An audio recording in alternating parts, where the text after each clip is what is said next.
At my 72nd birthday, my son's wife publicly shamed me. I quietly slid a sealed envelope across the table. 1 second, the room echoed with laughter and the clinking of crystal glasses.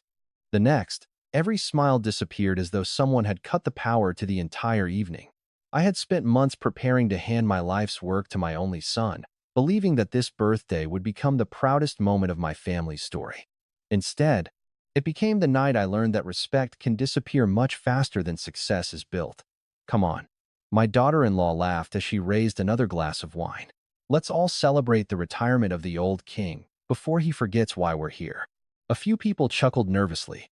My son laughed louder than anyone.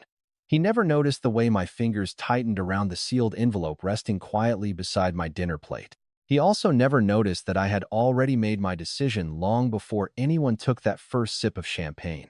If this story truly resonates with you, I'd love to know where you're watching from. Tell me your city or country, and if you don't mind, share your local time as well.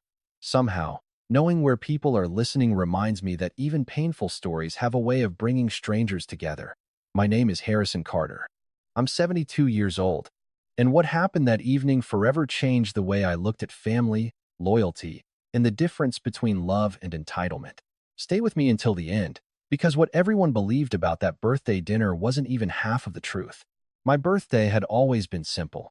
Ever since my wife, Eleanor, passed away 6 years earlier, I never cared much about balloons or gifts. I preferred quiet dinners, familiar faces, and conversations that lasted longer than dessert. But Daniel insisted this year had to be different. Dad, 72 only happens once, he had said over the phone a month earlier. You've earned a real celebration. I smiled when he said it. You don't have to make a fuss. I want to, he answered. The company wants to. Everyone respects you. I wanted to believe him. Looking back now, I think I wanted to believe every word because they sounded so much like the son I remembered raising. The dinner was held in a private ballroom at the Worthington Hotel in downtown Fort Worth. The room overlooked the city skyline, glowing under the warm Texas evening. White tablecloths covered every table. Fresh roses lined the centerpieces because they had been Eleanor's favorite flower. Someone had even found an old photograph of the day she and I opened our first machine shop almost 40 years ago. It stood near the entrance beside a sign that read, "Celebrating Harrison Carter, founder, father, visionary." I stared at that photograph longer than I should have. Eleanor was laughing in it. I still remembered why. The roof had leaked during the ribbon-cutting ceremony, and rainwater had dripped onto my brand-new work boots. She laughed so hard she almost cried. Sometimes I still hear that laugh when the house gets quiet. "Mr. Carter." A familiar voice pulled me back. It was Linda Brooks, chairwoman of our board. She shook my hand warmly. "Happy birthday. You look good." "That's generous," I said with a smile. "My knees disagree." She laughed softly, still standing better than most men half your age. We spoke for a minute about the company, the grandchildren she had recently welcomed into her family, and how quickly the years seemed to disappear. Before walking away, she gently squeezed my shoulder. "Whatever happens tonight," she said, "I hope you're at peace with it." At the time, I thought she was simply referring to retirement. Now I know there was much more behind those words. Daniel arrived moments later, wearing a navy blue suit that reminded me of the first one I bought him after college. "Dad." He hugged me quickly. "Everything looks perfect." "Emily?" I asked. "She's parking the car. You know her. Always running behind." He glanced around the room before lowering his voice. "You still planning to make the announcement after dinner?" I nodded. "Yes." His eyes lit up with excitement. "I've been waiting for this my whole life." "Being CEO isn't a reward, son," I said quietly. "It's a responsibility." "I know." He smiled, though something about it felt rehearsed. "I'll make you proud." Before I could answer, Emily swept into the ballroom wearing a sparkling emerald dress that drew everyone's attention. She kissed Daniel on the cheek, waved towards several executives, and immediately accepted a glass of champagne from one of the servers. "Happy birthday, Harrison," she said with a bright smile before giving me a quick air kiss that never actually touched my cheek. 72 looks comfortable on you." I chuckled politely. "I'll take that as a compliment." "You should." She lifted her glass. "Age deserves respect." Something about the way she emphasized the word respect left an uncomfortable feeling in my stomach. During dinner, conversations floated around the room. People talked about business, grandchildren, football, vacations, and retirement plans. I answered questions, shook hands, and thanked everyone for coming. Yet every time I looked toward Daniel and Emily's table, I noticed another empty champagne flute being replaced with a full one. Emily's laughter grew louder with each passing hour. Daniel didn't stop her. If anything, he encouraged it. Around 9 o'clock, dessert arrived. My birthday cake was rolled into the center of the room while everyone applauded. The candles flickered gently as the lights dimmed. I looked around the room filled with people I had worked beside for decades. Some had started with me in the old warehouse before we even had proper office furniture. Others had joined much later. I felt grateful. I also felt strangely uneasy. Maybe it was Eleanor's empty chair that existed only in my imagination. Maybe it was the envelope resting inside my jacket. Or maybe it was the quiet instinct that had carried me through 40 years in business, whispering that something wasn't right. Then Emily stood up, lifted her champagne glass high into the air, smiled with flushed cheeks, and said, "Before Harrison gives his little speech, I think someone should finally say what everyone in this room has been thinking." Every conversation stopped. Every eye turned toward her. Slowly, without saying a single word, I reached inside my suit jacket and rested my hand on the sealed envelope. Emily's words hung in the air for a heartbeat before the silence became almost unbearable. I did not look up. My fingers remained resting on the sealed envelope while memories, old and stubborn, found their way back into my mind. Looking back now, I realized that the dinner was not where my family began falling apart. It was only where everything finally became impossible to ignore. There was a time when Daniel used to wait by the front window every evening just to see my truck pull into the driveway. I would come home covered in grease after 12-hour shifts at our first machine shop, and before I could even shut off the engine, he would already be running toward me. "Did you build something today, Dad?" He would ask with those bright blue eyes that reminded everyone of Eleanor. I always smiled. We built enough to keep the lights on for another week. He never understood what that meant back then, but he always celebrated anyway. Eleanor would stand on the porch drying her hands on a kitchen towel. "Wash up first," she would say. "Dinner has been getting cold for 15 minutes. I would laugh and answer the same way every time. "That just means it has had more time to taste better." She would roll her eyes, Daniel would laugh, and somehow the whole world felt safe inside those four walls. We never had much money during those years. There were months when every dollar went back into the business. Eleanor quietly stretched every grocery trip farther than I thought possible. She patched Daniel's blue jeans instead of buying new ones. She clipped coupons. She packed my lunch every morning in the same metal lunchbox until the handle nearly fell off. One evening, after Daniel had gone to bed, I found her sitting alone at the kitchen table with a stack of unpaid bills. She quickly pushed them together when she noticed me watching. "You should not worry," I told her. "Things will get easier." She looked at me with that calm smile I still miss every single day. "I am not worried about the money, Harrison." "Then what? Promise me something." I sat beside her. "Anything." She reached across the table and held my hand. "If this company ever becomes successful, do not let success replace kindness. Money changes people much faster than hardship does." I kissed the top of her hand. "I will never forget where we came from." I meant every word. For many years, I believe Daniel remembered those lessons too. As a teenager, he spent weekends sweeping the warehouse floors without complaining. When he turned 16, he begged me to let him work in shipping. "The office is boring," he insisted. "I want to learn the real business." I laughed. "The real business starts with knowing how every employee earns a paycheck." He spent that summer loading trucks in the Texas heat, coming home exhausted but proud. Eleanor used to tease him. "Look at those hands. They finally have blisters." Daniel grinned. "Dad says blisters mean I actually worked." "Your father also thinks barbecue counts as a vegetable," she replied. And we all laughed together. Those are the memories that make what happened later so difficult to explain. People often think betrayal arrives all at once. It usually does not. It comes quietly, one small moment at a time, until one day you realize the person standing in front of you barely resembles the one you remember. Emily entered our lives almost 15 years ago. The first time Daniel introduced her, she was warm, confident, and full of questions about our family. During dinner, she asked Eleanor how we had managed to stay married for nearly 40 years. Eleanor smiled. You stop trying to win every argument. Emily laughed. That sounds impossible. Eleanor winked at her. It is easier than sleeping on the couch. Everyone laughed that night, including Emily. She fit into our family so naturally that I honestly believed Daniel had found the right partner. Even after they married, we spent holidays together. Sunday dinners became a tradition.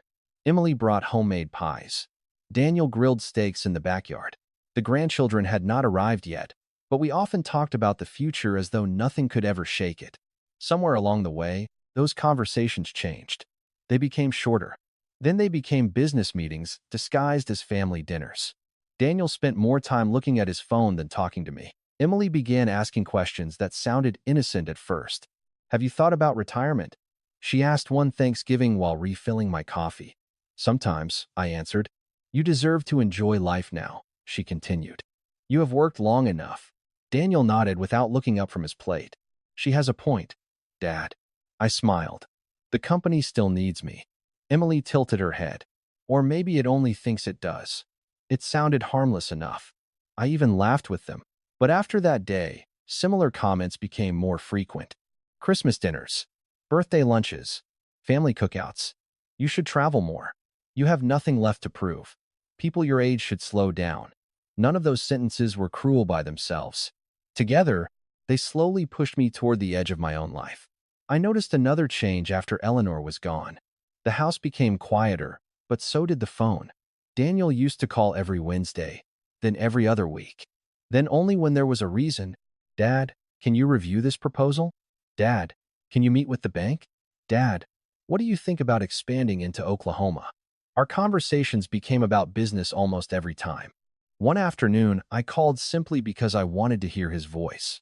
Hey, son. Dad, I am walking into a meeting. I only wanted to see how you were doing. Everything is good. Can I call you later? He never did. I sat alone in my kitchen that afternoon, staring at 2 cups of coffee.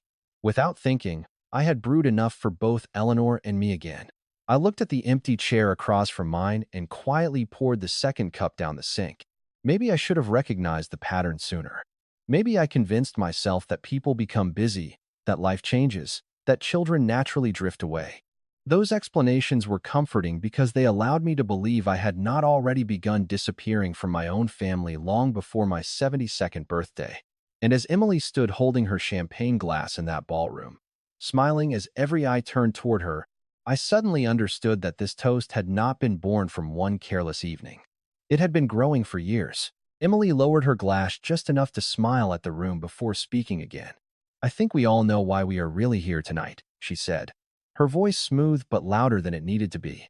We are celebrating a wonderful man who has finally reached the point where he can relax and let the next generation fix all the things he refused to change. A few uncomfortable laughs drifted through the ballroom. Someone cleared his throat. I noticed one of our senior engineers quietly looking down at his plate. Linda Brooks remained perfectly still, her hands folded neatly in front of her. Daniel leaned back in his chair, wearing the kind of smile that asks for approval without saying a word. Emily continued, You built an incredible company, Harrison. No one can take that away from you. But every great leader knows when to step aside before they become the obstacle. She lifted her glass higher. To new leadership, this time Daniel laughed openly. Here. Several younger managers followed his lead with hesitant applause. My heart did not race. It slowed. That frightened me more than anger ever could. I looked around the room and realized that nobody knew whether they should clap or remain silent. It was not because they agreed with Emily. It was because they were watching my son to see what kind of man he had become. Daniel noticed my eyes and shrugged with a grin. Dad, do not take it personally. Emily has had a little too much champagne. Emily lightly touched his arm. No, I am simply saying what everyone else is too polite to say. She turned toward me again. You still insist on approving every major purchase, every expansion, every executive hire. The company cannot move forward if every decision has to pass through someone who still prints his emails. Several people smiled awkwardly. Daniel chuckled again. She is not wrong. Those 4 words hurt far more than Emily's entire speech. She had married into the family. Daniel had been born into it. I rested my palms against the edge of the table, feeling the polished wood beneath my fingertips. Eleanor used to tell me that people reveal themselves most clearly when they believe there are no consequences. I wondered what she would have thought if she had been sitting beside me that evening. Emily walked a few steps closer until she stood near my chair. "You know what I admire most about successful founders?" she asked, looking toward the guests instead of me. "The ones smart enough to trust younger people before they destroy everything they worked for." Michael Donovan, my oldest friend, finally spoke from across the room. "Emily, perhaps tonight is not the time." She smiled politely. "I am only giving a toast, Michael." "A toast should honor someone," he answered quietly, "not lecture them." She laughed as though he had made a charming joke. "I suppose honesty makes people uncomfortable." Daniel reached for another sip of wine before saying, "Dad knows we appreciate everything he has done." I looked directly at him. "Do I?" His smile faded for the first time all evening. "Of course you do." "Then tell me what the first machine we ever bought was." He blinked. "What?" "The first machine." Silence settled between us. Daniel frowned. "Dad, that was decades ago." "Umormi." He searched his memory. Nothing came. Michael smiled sadly. "A used Cincinnati milling machine," he answered softly. "The one that kept overheating every Thursday afternoon." I nodded. "That is right." I turned back toward Daniel. "Do you remember why it overheated?" He looked embarrassed. "No, because the cooling fan had a cracked bearing that I could not afford to replace. So every Thursday I shut the machine down for 15 minutes before it burned itself apart." I paused. "Your mother used to bring us sandwiches while we waited." The room had become so quiet that I could hear silverware being placed gently onto china plates. Emily crossed her arms. "With respect, Harrison, those stories are inspiring, but nostalgia is not a business strategy." Linda finally raised her eyes toward Emily. "Neither is arrogance." Emily forced a smile. "I did not mean any disrespect." Linda said nothing else. She simply reached for her water glass. Daniel sighed impatiently. "Dad, we are not questioning what you accomplished. We are saying the company has outgrown your methods." "Our methods?" I corrected him. "Everything you know came from the people sitting in this room." He looked away. "Business changes. Character should not." For a long moment, nobody spoke. Then Emily glanced toward the framed photograph near the entrance. "I have always wondered something." She pointed toward the picture of Eleanor and me standing in front of our first shop. "Why keep that old photograph everywhere? The company has become a modern corporation. Maybe it is time to stop acting like it is still a family garage." My eyes followed hers to the photograph, "Because that garage paid for everything you see here." She smiled politely. "Sentimentality does not increase shareholder value." I noticed Linda studying Emily carefully after those words. It was not anger on Linda's face. It was recognition, as though she had just heard something she had expected to hear sooner or later. Emily stepped closer to my chair and gently tapped the sealed envelope with one manicured finger. "I hope that contains your retirement speech." Daniel laughed quietly again. "Or maybe the keys to the corner office." Emily smiled. Finally, neither of them noticed the subtle exchange of glances between Linda Brooks and Robert Hayes, who had quietly entered the ballroom a few minutes earlier carrying a slim leather briefcase. Robert did not approach me. He simply caught my eye from across the room and gave the smallest nod imaginable. Almost no one noticed him except me. Almost no one noticed that Linda slowly placed her napkin beside her plate as though preparing for something far more important than dessert. Emily looked back at the guests and spread her arms confidently. "Well, Harrison," she said, "everyone is waiting." I looked down at the envelope one last time, then slid it across the polished table toward Linda Brooks instead of my son. Daniel's smile disappeared before the envelope had traveled even halfway across the linen. The envelope came to a stop in front of Linda Brooks.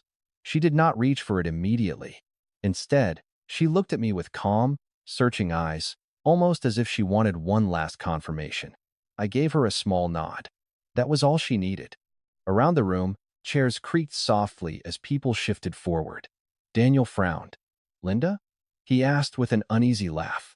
"I think Dad handed that to the wrong person." Linda rested one hand gently on the envelope. "No," she replied. "I believe he handed it to exactly the right person."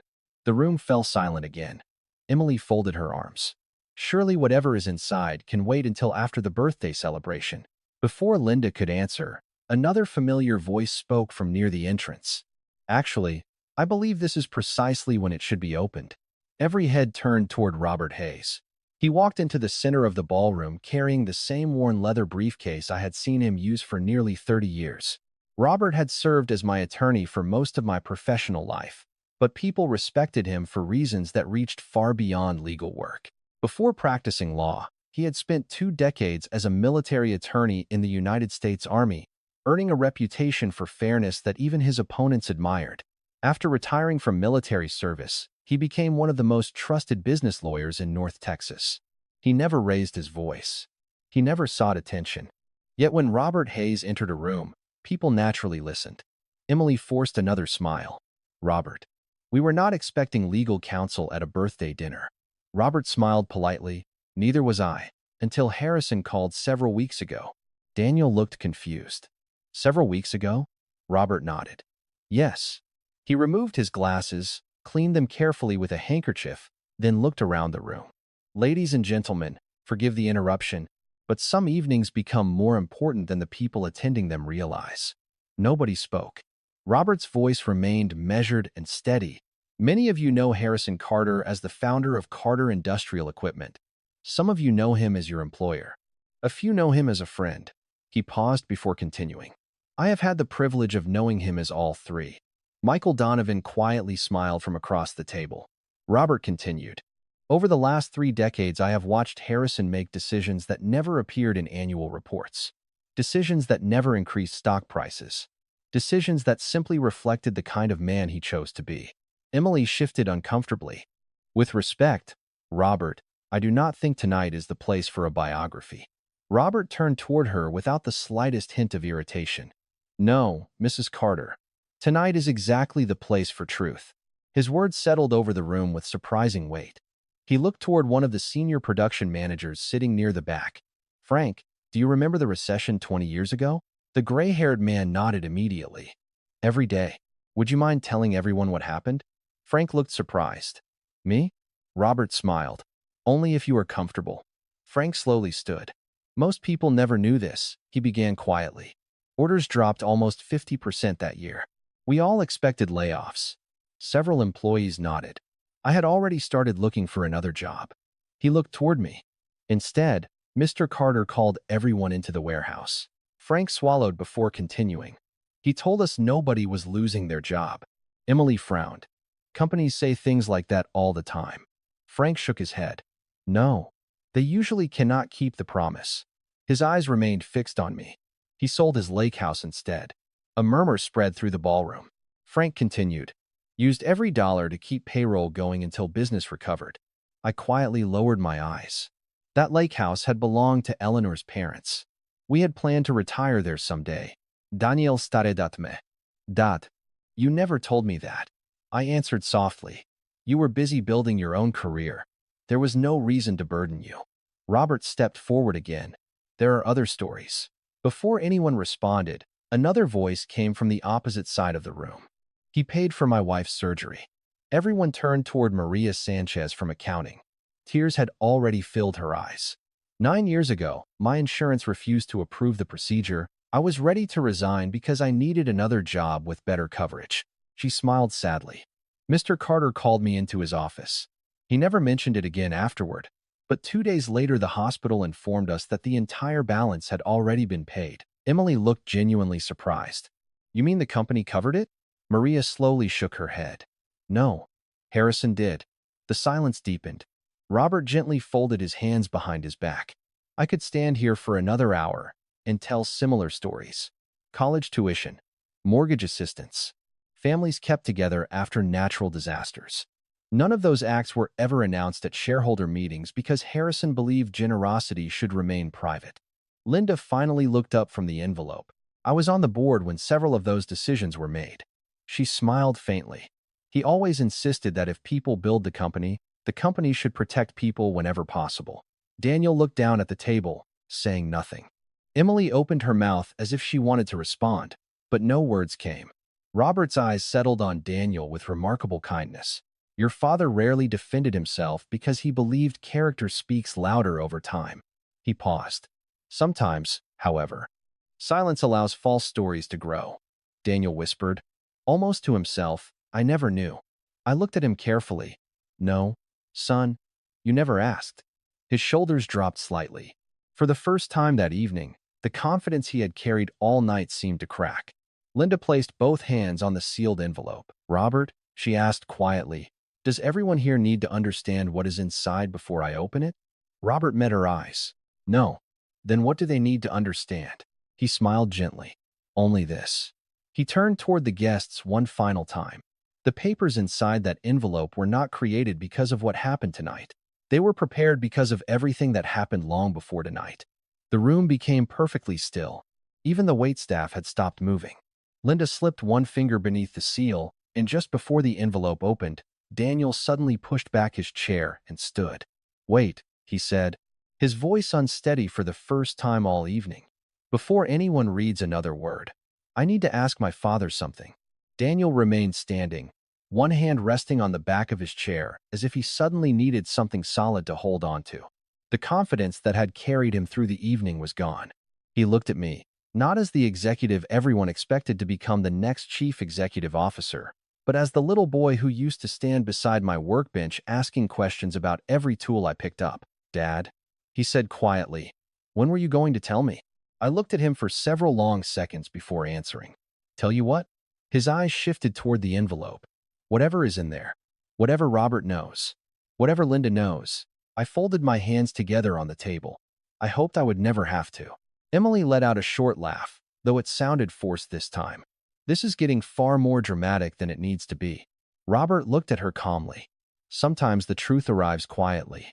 People simply mistake it for drama because they were not expecting it. Emily looked away without answering. Linda kept one hand on the unopened envelope but made no move to break the seal. She seemed to understand that another conversation needed to happen first.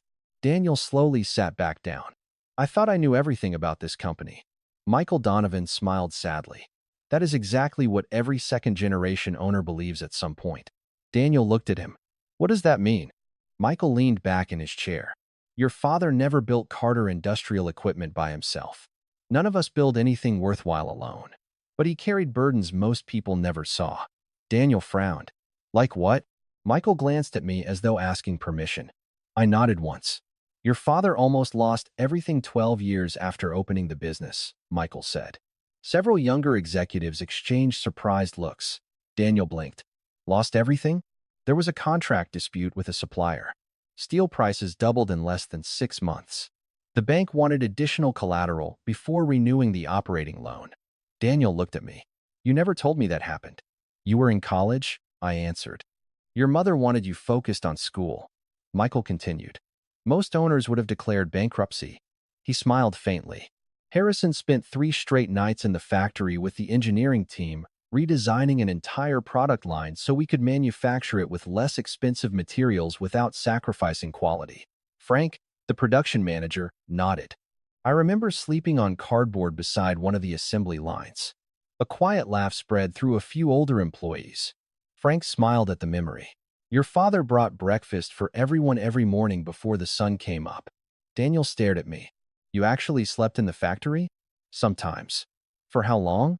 Long enough. I shrugged gently. When people depend on your decisions to feed their families, you learn not to count the hours. Daniel lowered his eyes. He had spent years studying financial statements, market forecasts, and acquisition strategies. Somehow, we had never talked about those nights inside the old factory. Linda finally spoke.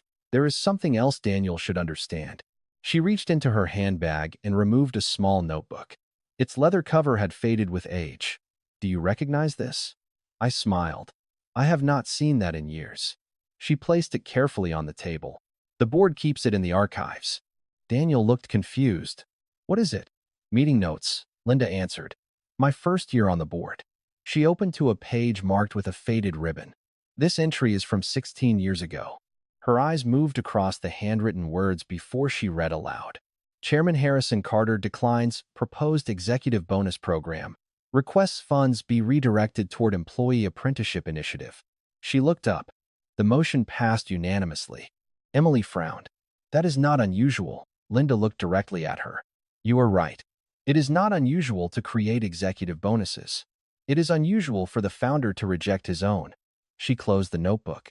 That apprenticeship program trained more than 100 young people who had never attended college. Several of them now supervised departments inside this company. One of the guests quietly raised his hand. It was a man in his early 40s named Kevin, now director of logistics. I was in that first apprenticeship class. He smiled toward me. Without it, I would still be changing tires at my uncle's garage. Daniel looked around the ballroom as if seeing the people there for the first time. Faces he had worked beside for years suddenly carried stories he had never heard. Emily shifted in her chair. I still do not understand what any of this has to do with tonight. Robert answered before anyone else could. Because leadership is measured by history, not titles.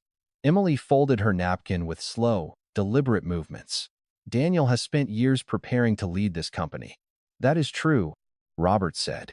Preparation matters. He paused. So does judgment. Daniel looked at Robert carefully. Are you saying I am not ready? Robert did not answer immediately.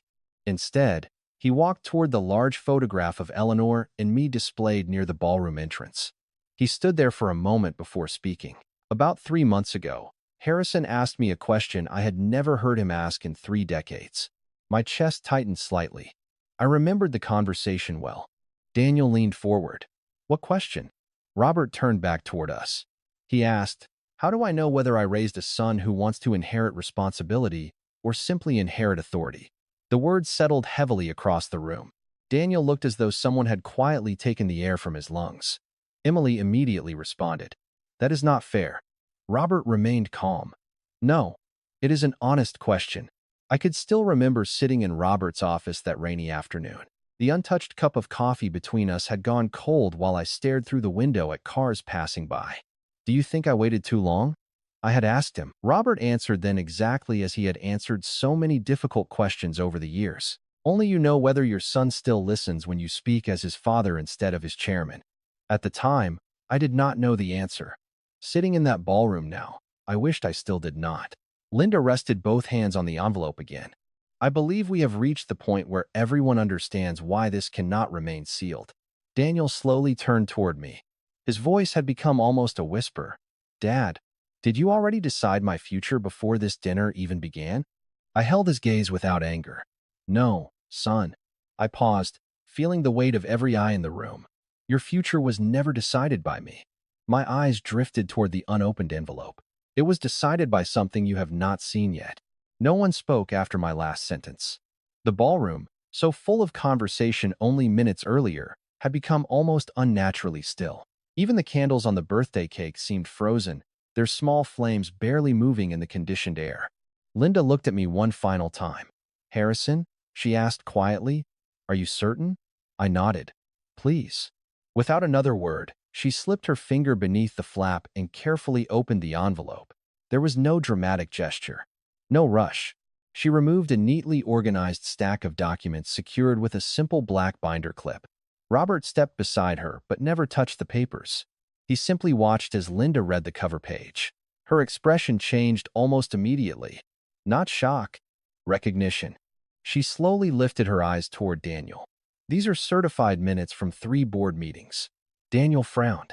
Board meetings? Yes. Linda looked back at the documents, held over the last 4 months. Emily leaned forward. That cannot be right. Daniel attends every board meeting.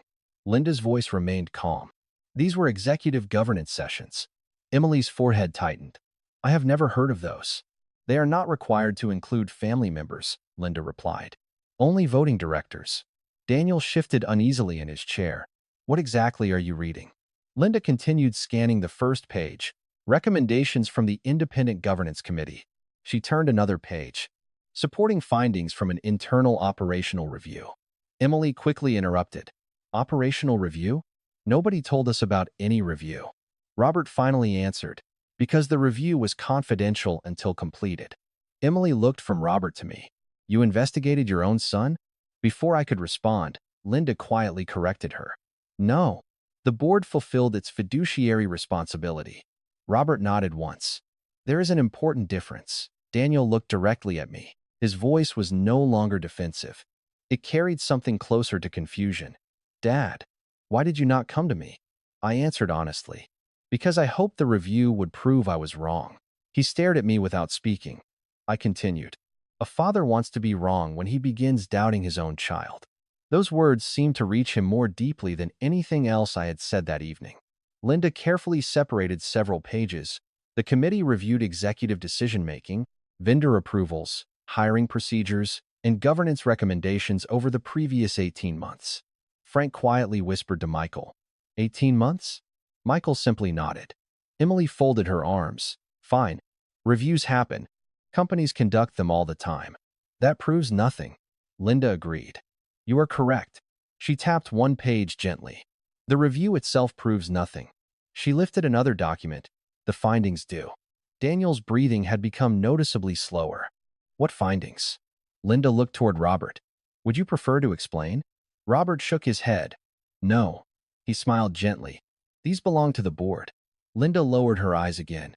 The committee found no evidence of fraud. Emily immediately smiled with relief. There. Thank you. Linda continued before anyone else could speak. However, the room grew quiet once more. The committee documented repeated instances in which executive recommendations appeared influenced by personal relationships rather than long-term corporate interests. Emily's smile disappeared. Daniel looked confused. What does that even mean? Linda answered carefully. Several senior leadership candidates with stronger qualifications were consistently bypassed. That was my decision, Daniel replied. As Chief Operating Officer, staffing recommendations fall under my responsibility. Recommendations, Linda answered. Final approvals remain with the board. She paused. The committee became concerned because multiple recommendations originated outside company management. Emily frowned. Outside management? Linda slowly turned another page. Several proposal drafts submitted under Daniel's name contained revisions prepared by someone who held no executive position within Carter Industrial Equipment. No one needed to ask who she meant. Emily sat perfectly still. Daniel looked toward her instinctively. Emily? She forced a small laugh. I only helped edit documents. Robert finally spoke. Helping with grammar is not a governance concern. Emily swallowed. Then what is? Robert looked directly at her. Influencing executive decisions while possessing no fiduciary duty to shareholders. The words landed heavily. Emily immediately shook her head. That is ridiculous. Daniel asked my opinion because we are married. And there is nothing improper about private conversations, Robert replied. The concern begins when outside influence consistently shapes official recommendations without disclosure. Daniel looked stunned. Nobody ever told me that. Linda answered gently. Daniel, every officer receives governance training. He blinked. I thought. His voice faded. You thought family conversations remained private. Linda nodded sympathetically. Many people make that assumption. Daniel slowly rubbed his forehead. I never intended. Intent matters, Robert said softly. So do consequences. I remained silent. There was nothing I could add that would improve the truth already sitting on the table. Across the ballroom, Kevin quietly spoke for the first time since Linda opened the envelope. Is that why the apprenticeship expansion was canceled? Linda looked toward him. Yes. Kevin looked confused. I thought budget constraints forced that decision. Linda gently shook her head. The budget supported the program. Frank lowered his eyes. We all blamed the economy. Linda continued reading. The committee concluded that several long-term employee development initiatives were deprioritized in favor of projects emphasizing short-term executive performance metrics. Michael sighed quietly. That explains a great deal. Daniel looked toward me again. Dad, why did nobody tell me the board questioned those decisions? Before I answered, Linda quietly closed the folder in front of her. Because the review had not yet concluded. Robert added, the board agreed that no action would be taken until every fact had been verified independently. Daniel slowly nodded, almost to himself. So all this time? Yes, I answered. All this time, I waited. Emily suddenly pushed her chair back several inches. This is completely unfair. Her voice cracked for the first time that evening. You are making it sound like I destroyed the company. Linda looked at her calmly. No one has said that. Emily looked around the room desperately. I only wanted Daniel to succeed. I met her eyes with as much kindness as I could still offer. There is nothing wrong with wanting someone you love to succeed. I paused. The danger begins when success matters more than the values that earned it. Emily lowered her head. Daniel did not look at her. He was staring at the stack of documents as though they belonged to someone else's life. Then Linda carefully lifted the final page from the envelope. Unlike the others, it bore a single gold seal across the bottom. She read only the first line before stopping completely. Her expression softened in a way I had not expected. She slowly looked toward me, then toward Daniel. "Harrison," she whispered. I had forgotten this was included. Robert quietly closed his briefcase. "That," he said, "is the document that changes everything." Linda held the final document with both hands, but instead of reading it aloud immediately, she took a slow breath and looked around the ballroom. I had known Linda Brooks for almost 20 years. She was not easily shaken. Watching her hesitate told everyone in the room that what she was holding carried far more weight than another corporate report. Daniel broke the silence first. "Linda, what is it?" She looked toward Robert. "You reviewed this before tonight?" Robert nodded once. "I did. And you agreed with its contents?" "Every word." Emily leaned forward impatiently. "Then someone please stop speaking in riddles." Linda lowered the paper onto the table instead of answering right away. "Before I read this, there is something everyone here should understand." Her voice remained steady, but softer now. The board did not spend 4 months trying to remove Daniel Carter. Daniel's head lifted slightly. "You did not?" "No." She looked directly at him. "We spent 4 months hoping we would not have to." Those words seemed to strike him harder than any accusation could have. Michael Donovan quietly folded his hands.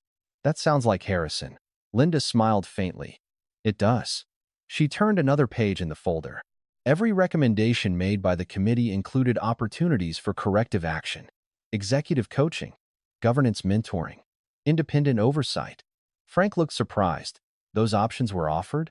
"Repeatedly," Linda replied. Kevin spoke from across the room. "Then why were they never implemented?" Linda answered carefully. "Because they were declined." Daniel frowned. "Declined by who?" She looked down at the document. "By the executive office responsible for accepting them." Daniel's face slowly lost its color. "Me?" Linda nodded gently. "You believed outside oversight would undermine your authority." Daniel closed his eyes for a moment. "I remember that meeting." His voice barely rose above a whisper. "I thought the board did not trust me." "We wanted to help you," Linda answered. "There is a difference." Emily immediately turned toward Daniel. "You never told me that." He looked back at her with genuine confusion. "Because I thought I handled it." "You told me they were trying to control you." "That is what I believed." Emily stared at him, searching his face as though hoping he would say something different. Robert quietly stepped closer. Misunderstanding is dangerous when pride refuses to ask questions. No one argued with him. The room had changed. Earlier that evening, people had been choosing sides. Now they were quietly examining themselves. Frank rubbed his forehead. "Maybe we all assumed too much." Michael gave a slow nod. "Assumptions have ended more families than arguments ever did." Daniel remained silent. His eyes stayed fixed on the folder while memories seemed to pass across his face. Finally, he spoke. "Last winter." He looked at me. "You invited me to lunch." I nodded. "I remember." He swallowed. "You wanted to talk about leadership." "Yes." I canceled because Emily and I had a meeting with investors." Emily looked surprised. "I thought that lunch was just social." Daniel slowly shook his head. "No." He looked at me again. "You wanted to tell me something, did not you?" I answered honestly. "I wanted to ask how you were doing."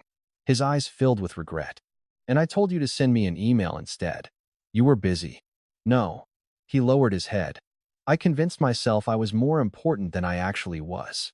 Emily reached toward his hand. He did not pull away, but neither did he hold hers. The distance between them was only a few inches. Somehow it felt much greater. Linda carefully organized the documents back into a neat stack. Families often confuse access with understanding. She looked around the room. Living close to someone does not always mean knowing them. Maria quietly wiped away another tear. "I used to think Mr. Carter simply preferred working late." She smiled sadly. "I never realized he stayed because he believed every employee deserved to leave before he did." Frank laughed softly through his emotion. "Every Friday." Kevin nodded. Even after becoming successful, Daniel looked around at the people who had spent decades beside me. They were no longer speaking about profits or contracts. They were remembering ordinary moments, small decisions, quiet sacrifices. The kind that rarely appear in company histories but somehow shape every life connected to them. Emily finally spoke again, though her voice had lost the confidence it carried earlier that evening. Harrison. She hesitated. Why did you never tell us these things? I smiled sadly. Because they were never investments in gratitude. She frowned slightly. I continued. If kindness expects applause, it becomes another business transaction. She lowered her eyes. Robert quietly added, that is why so few people knew. Linda rested one hand gently on the final document again. There is another consequence none of us expected. Daniel looked up. What do you mean? Linda answered. The governance committee interviewed more than 40 employees during the review. Daniel nodded slowly. I know. Almost every one of them described Harrison the same way. She smiled toward me. Fair. Frank quietly laughed. Sounds about right. Linda continued. When asked to describe Daniel's leadership, she paused. Daniel inhaled slowly. The answers varied. Emily immediately looked toward Linda. Varied how? Linda did not answer immediately. Instead, she offered the folder to Daniel. I think you should read those comments yourself someday. Daniel stared at the folder but made no attempt to take it. I am not sure I am ready. That, Robert said gently, may be the most honest thing you have said all evening. A faint smile appeared on Michael's face. Honesty is usually where rebuilding begins. The room felt different now. Not lighter, just quieter. The anger had begun giving way to reflection. No one looked triumphant, least of all me. I had imagined this evening many times over the previous months. In none of those thoughts had I felt victorious. Only tired. Linda finally lifted the final document again. Everything we have discussed tonight explains how we reached this moment. She carefully turned the paper so only she could see the first page. What comes next explains why Harrison made the decision he did. Daniel slowly stood once more. This time there was no confidence left in his posture. Only humility. Before you read it, he said softly, looking directly at me. I need to know one thing. I met my son's eyes across the table. Ask. His voice trembled just enough for everyone to hear. When did you stop believing I was the right person to follow you? The question lingered unanswered as Linda quietly unfolded the final page, revealing a handwritten signature beneath the gold seal.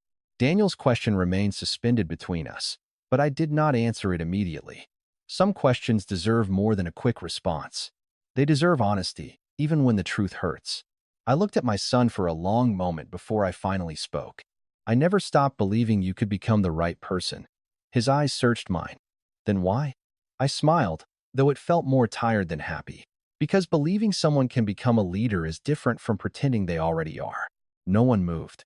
Even Emily remained silent. Linda gently lowered the final document onto the table without reading it aloud. She looked at me as though she understood what I was trying to do. This evening had never been about humiliating my son. It had been about giving him one final opportunity to see what I had been trying to teach him for years. Daniel slowly sat back down. His shoulders, once straight with confidence, now carried the weight of reflection. I thought being prepared meant knowing the numbers, he said quietly. I memorized every report, every projection, every quarterly result. You did, I answered. You worked very hard. He looked down at his hands. But I stopped asking people how they were doing. Frank smiled sadly. That is when the distance started. Kevin nodded. We respected your position, Daniel. He paused before continuing. We just stopped feeling that you saw us. Daniel looked toward him with genuine regret. I wish someone had told me. Michael Donovan let out a soft breath. Many of us tried in small ways. Daniel frowned. What do you mean? Michael smiled gently. Remember when I invited you to walk through the original warehouse with me last spring? Daniel nodded slowly. I said I was busy. You were. Michael shrugged. I only wanted to show you the names carved into one of the old support beams. Daniel looked confused. Namis? I smiled for the first time that evening. Every employee who stayed through our hardest years signed that beam before we renovated the building. Frank laughed quietly. Mine is still there.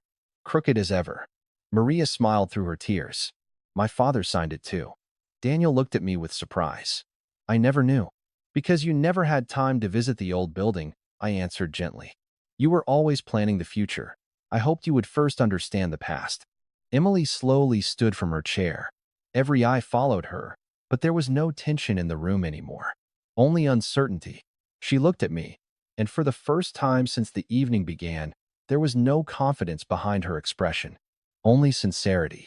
"Harrison," she said softly, "I owe you an apology." I remained quiet. She continued, "I thought leadership meant moving faster than everyone else. I thought confidence meant always having an answer." She looked around the ballroom before returning her eyes to me. I encouraged Daniel to prove himself instead of encouraging him to learn. Her voice cracked slightly. I never realized there was a difference. Robert nodded, almost imperceptibly. "Most people learn that lesson much later than this." Emily lowered her head. "I embarrassed you tonight." "Yes," I answered honestly. "I did." She closed her eyes for a moment. "I cannot change that." "No. But I wish I could." I studied her face. The arrogance that had filled the room earlier had disappeared. In its place stood a woman who suddenly understood the consequences of her own words. Eleanor used to tell me that genuine remorse rarely arrives with dramatic speeches. It usually comes quietly, after pride finally grows tired. I believed she would have recognized this moment immediately. Daniel slowly stood beside his wife. "Dad." His voice was steadier now. If I had listened sooner, I gently raised my hand. "Do not finish that sentence." He looked puzzled. "Why?" "Because every family carries enough regret already." A faint smile appeared on Linda's face. Robert folded his glasses and slipped them into his jacket pocket. The room somehow felt warmer than before, though nothing around us had changed except the people inside it. I looked toward the large photograph of Eleanor standing near the entrance. Her smile seemed almost alive beneath the soft ballroom lights. "Your mother used to tell me something whenever I worried about making mistakes," I said quietly. Daniel looked toward the photograph too. "What did she say?" I smiled. "She would tell me that broken things are not always meant to be thrown away. Sometimes they are invitations to rebuild with greater care." Daniel quietly wiped his eyes. "She really said that?" "Many times."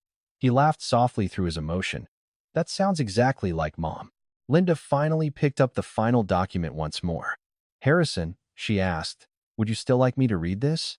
I looked at the gold seal for several seconds before slowly shaking my head. A few guests exchanged surprised glances. Emily looked confused. "You are not going to?" "No." Robert smiled knowingly. "Why not?" Daniel asked. I reached across the table and gently took the document from Linda's hands. "Because its purpose has already been fulfilled." I carefully slid it back into the envelope. "The board will receive its official copy on Monday morning." Daniel watched every movement. "Then, what happens now?" I looked around the room at the people who had shared so much of my life. Friends, employees, neighbors, people who had stood beside me through victories and failures alike. "Tomorrow," I said, "the company will continue doing what it has always done. Good people will come to work. Customers will place orders. Trucks will leave the loading docks before sunrise." I smiled gently. Businesses survive because people do their jobs well, not because one man sits in the biggest office. Daniel slowly nodded. "And you?" I looked out through the ballroom windows toward the lights of Fort Worth stretching into the distance. "I think I will finally take the vacation your mother spent 30 years trying to convince me to take." Soft laughter drifted through the room. It was the first genuine laughter of the evening. Michael grinned. "About time." Frank chuckled. "We were starting to think you planned to work forever." "So did I admitted. "But life has a way of reminding us that there are seasons for building and seasons for letting others build." Daniel stepped around the table until he stood beside me. He hesitated for only a second before placing one hand gently on my shoulder, exactly the way I had done for him when he was a little boy learning to ride his first bicycle. "Dad," he whispered, "I cannot promise I will become the leader you hoped for overnight." I placed my hand over his. "You do not have to." I looked into his eyes and saw, for the first time in many years, not an executive trying to inherit authority, but a son willing to begin earning trust again. As we quietly walked together toward the photograph of Eleanor, I realized something that had taken me 72 years to fully understand. The greatest legacy a parent leaves behind is never a company, a title, or a carefully written document sealed inside an envelope. It is the courage to tell the truth with kindness, the patience to forgive when forgiveness becomes possible, and the hope that the next generation will not simply inherit what we built, but also the character that made it worth building in the first place. Monday morning arrived with the kind of quiet sunlight that Eleanor always loved. The sky over Fort Worth was clear, And for the first time in years, I drove to the office without rehearsing speeches in my head. I carried nothing except a small leather notebook Eleanor had given me on our 25th anniversary and the sealed envelope that had changed the course of one remarkable evening without ever needing to reveal every page inside. The board meeting lasted less than an hour. Linda formally announced the committee's recommendations, and every director voted in favor of appointing an experienced interim chief executive officer from within the company, while creating a structured leadership development program for future executives, including Daniel. There were no raised voices, no celebrations, only the calm understanding that trust, once shaken, should be rebuilt carefully instead of hurriedly replaced. Daniel stood before the board after the vote. He did not argue. He did not defend himself. "I accept the decision," he said quietly. "Not because it is easy, but because I finally understand why it was necessary." Linda smiled warmly. "Leadership begins the day we stop believing we have already mastered it." Daniel nodded. "Then I suppose today is my first real day." As the directors quietly gathered their folders, Daniel walked toward me. "Dad, I owe the board an apology." I gently shook my head. "Start by earning back their confidence. Apologies matter, consistency matters more." He smiled faintly. "That sounds like something Mom would have said. She probably taught it to me first." We both laughed softly. It felt different this time. Not forced. Not uncomfortable. Simply honest. Emily asked to meet me later that afternoon. We sat together on a wooden bench outside the original warehouse, the same building where Daniel had swept floors as a teenager. The old support beam Michael had mentioned still stood near the entrance. Hundreds of faded signatures covered its surface, preserving the names of people who had carried the company through years of uncertainty. Emily ran her fingertips gently across the weathered wood. "I never knew this existed," she whispered. "Most people do not," I replied. "It was never meant to impress visitors." She remained quiet for several moments before speaking again. "I spent so much time trying to help Daniel become successful that I forgot to ask what kind of man success was turning him into." I looked toward the warehouse doors where young apprentices were beginning their afternoon shift. "We all lose our way sometimes." She nodded slowly. "Will you ever forgive me?" I smiled gently. "Forgiveness is not something I give all at once. It is something we build together, one honest day at a time." Tears quietly filled her eyes. She did not try to hide them. Neither of us spoke again for a while. Sometimes silence carries more healing than words ever can. 3 months later, my mornings looked completely different. Instead of rushing toward meetings, I woke before sunrise, poured 2 cups of coffee out of habit, smiled at the second cup, then poured it into a small thermos before driving to the cemetery where Eleanor rested beneath a large oak tree. I would sit beside her for a little while, telling her about the garden I had finally planted, about the tomatoes that still refused to grow as well as hers, about Daniel's progress in the leadership program, and about Emily volunteering to mentor young families at our local community center. I like to imagine Eleanor smiling every time I mentioned those things. Daniel visited almost every Saturday. Sometimes we talked about business. Most of the time we did not. We repaired an old wooden fence together one weekend. Another Saturday we rebuilt the porch swing that Eleanor had loved. He asked more questions than he offered opinions now. I noticed that change long before anyone else did. One afternoon, while tightening the last bolt on the swing, he looked at me and asked, "Dad, when you first started the company, were you ever afraid?" I laughed quietly. "Every single day." "Then why did you keep going?" I looked across the pasture where the afternoon breeze moved through the tall grass. "Because people were counting on me." He nodded thoughtfully. "I think I finally understand." I believed him, not because he said the right words, but because his actions had already begun saying them first. 6 months after my birthday, Carter Industrial Equipment held its annual employee gathering. This time I attended as a guest. Daniel stood at the podium, but before discussing production goals or financial forecasts, he invited every apprentice onto the stage. "The future of this company," he said, "does not belong to the person sitting in the largest office.